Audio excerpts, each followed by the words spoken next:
Welcome to the video of Vort. Moshe Rabbeinu famously takes the luchos after and in response to Bnei Yisrael's Chet HaEgel, and he thrusts them to the ground and smashes them into little bits. And Chazal tell us that these little pieces, these broken shivrei luchos, were taken and placed in the Aron to memorialize this event for generations to come. The question is, what exactly are we memorializing? What happened here?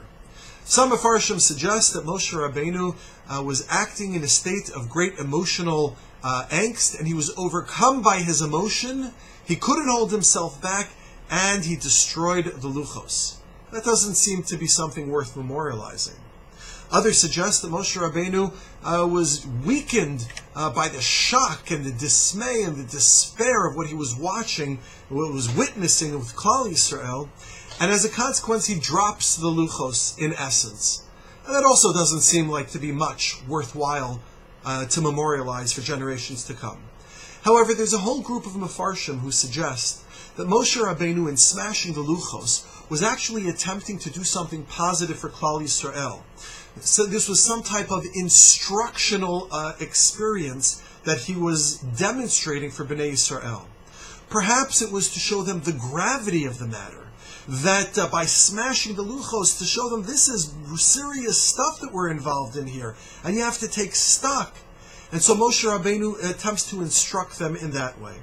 Others suggest that Moshe Rabbeinu was instructing them about the nature of Avodah Zarah, that you should understand, says Moshe, that the calf, the golden calf that you are worshiping, is just material substance. There is nothing divine about it. And in fact, there is nothing divine in material substance. It is only the divine behind the material substance, Hashem himself, that is truly Kodesh. And so he smashes the luchos to demonstrate with great drama that material, physical things, in contrast to a pagan view, have no inherent holiness. The inherent holiness comes from the Torah and executing Hashem's will and Hashem's presence in the world. And there are other views to this as well, all within the general approach that Moshe smashed the luchos to somehow help Klal Yisrael. And I think this is why we keep these shivrei luchos, the broken luchos, for generations to come, because we are memorializing Moshe Rabbeinu's self-sacrifice for Klal Yisrael. Because when he smashed the luchos, he wasn't just smashing it for Bnei Yisrael, he was smashing it for himself as well.